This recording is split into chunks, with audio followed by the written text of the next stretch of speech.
Today, I'm taking you straight inside one of the most explosive hearings I've watched this year. What started off as your typical round of congressional questioning quickly turned into a full-on showdown. Tariffs, inflation, and the housing crisis all front and center.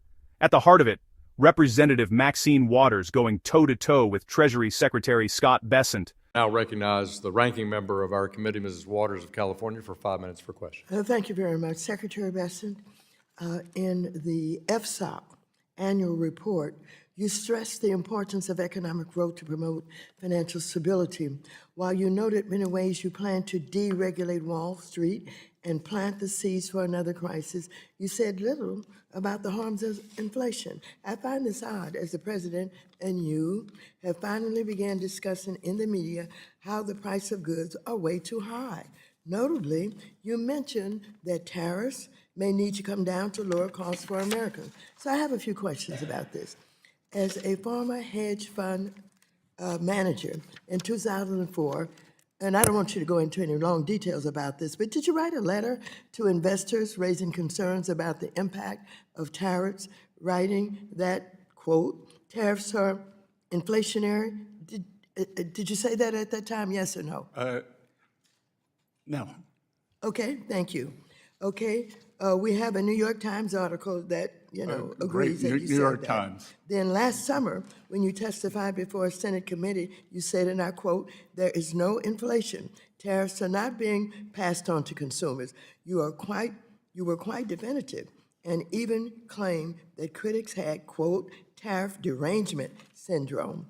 Well, those comments are at odds with the statement you made to investors that tariffs are inflationary. Again, I want to be clear, so just let me ask you, are tariffs inflationary, yes or no? According to the San Francisco Federal Reserve, with 150 years of data, Yes or no? Tariffs do not cause inflation.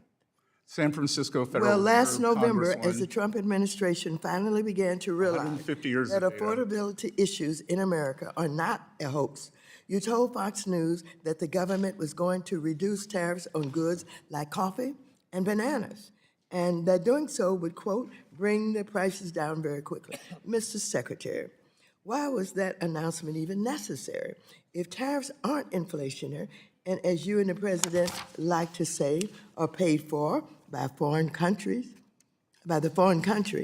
a tariff on coffee or bananas shouldn't raise the price of either for American consumers. Well, that's the Trump logic, but that isn't reality. It did raise prices across the board, and you know it. I think you knew back in July also. The real question is, why would you even impose a tariff on a good that a country doesn't grow or make, as that would only serve to punish the American consumer? Now, as you know, this committee has taken a bipartisan approach to addressing another real affordability crisis. Housing. Rents are too high. There aren't enough houses. However, one clear reason that the housing crisis has grown worse is that you and the rest of the Trump administration levied tariffs on housing production goods like lumber and steel, as well as appliances. These tariffs will result in half. Lumber is reclaiming my time. You don't get to talk. Lumber is at a 5-year low, Congresswoman. Reclaiming my time. Let's just have the facts, Reclaiming my time. Thank you. However, one clear reason that the housing crisis has gone worse is that you and the rest of the Trump administration levied tariffs on housing production goods like lumber and steel, as I said, as well as appliances. These tariffs will result in 500,000 fewer homes built at a time when we need more homes built, not less. Trump single-handedly made housing more expensive. And once again, you know it, as Axios has reported that you were planning to lift tariffs on housing production goods. In addition, the unlawful campaign the Trump administration has waged with ICE and Border Patrol, terrorizing American communities, has also harmed home construction across America. So I ask you, Secretary Bessent, will you be the voice of reason in the administration and urge Trump to stop waging a war on American consumers and on housing or for affordability and putting the economy at risk? Yes or no? You don't have to explain. Representative Waters, Will you be the voice? Will you be the voice? Will you be the voice? Of inflation, Will you be the voice of reason? And Will you be the voice of reason? A study Yes or from no? Wharton University Reclaiming my has time. shown Reclaiming the my big- time. the biggest reason for the Reclaiming housing my increase time. was the mass Reclaiming my unfettered time. immigration Mr. Chair, will you you let let in him between know 10 that and when I 20 asked million him time to immigrants. Time does took belong up to the the housing gentlewoman stock. from California. 10 and 20 million immigrants Can you took shut up the him up? housing stock of working Americans. And can you maintain some level of dignity? Gentlelady's time has expired. No, my time has not Your expired. time has expired. And the The gentleman, gentleman took up my time. I think you should recognize that, Mr. Chair. the He gentlewoman's took time up has my expired. The gentlewoman's time has Well, expired. if you Mr. wanna Chair, put- parliamentary If you inquiry. wanna Chair, protect him, the chair Mr. Chair, recognizes the vice chairman of the Mr. committee, Chair. Mr. If you want to Heisinger. protect Parliamentary him, inquiry. you go right ahead, but I would not expect you to do that. The moment the chair recognized Waters, you could feel the tension. No small talk, just straight to business. She called out the administration's focus on deregulating Wall Street and chasing economic growth, arguing that it's regular Americans who are left struggling with rising prices. Inflation isn't some abstract concept, she said. It's hammering families every time they buy groceries or pay the rent. Then she zeroed in on tariffs. Waters asked Besant, point blank, whether he had ever told investors that tariffs drive inflation. Besant pushed back, hard. He flat out denied it, arguing that tariffs aren't to blame and quoting long-term studies from the San Francisco Fed.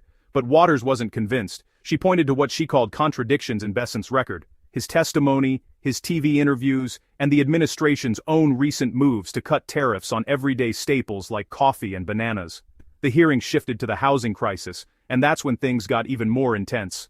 Waters argued that tariffs on lumber, steel, and appliances have driven up the cost of construction, meaning fewer homes, higher prices, and a deepening shortage. She accused the administration of making housing less affordable, and she demanded to know why the U.S. was putting tariffs on goods that Americans don't even produce, costs that all roll downhill to everyday consumers. If you want more breakdowns of moments like this and what they really mean, hit that subscribe button right now so you never miss what's next. Waters didn't stop there. She argued that crackdowns on immigration are shrinking the construction workforce, making the housing crunch worse. She called on Besant to be the voice of reason, to push back inside the administration against policies she says are hurting affordability and putting the broader economy at risk. And then, boom, the hearing went off the rails, reclaiming my time. Waters interrupted again and again. Besant tried to answer, but the crosstalk and objections took over. Members argued over who was out of line. Finally, the chair stepped in, cut off Waters' mic, and declared her time expired. The confrontation ended, but the tension in that room, palpable. What I just witnessed wasn't just policy sparring, it was a raw snapshot of a much bigger fight over who pays the price for tariffs, inflation, and the housing mess. Lawmakers are still deeply divided on whether these decisions protect or punish American families, and judging by how heated things got, this debate is just getting started.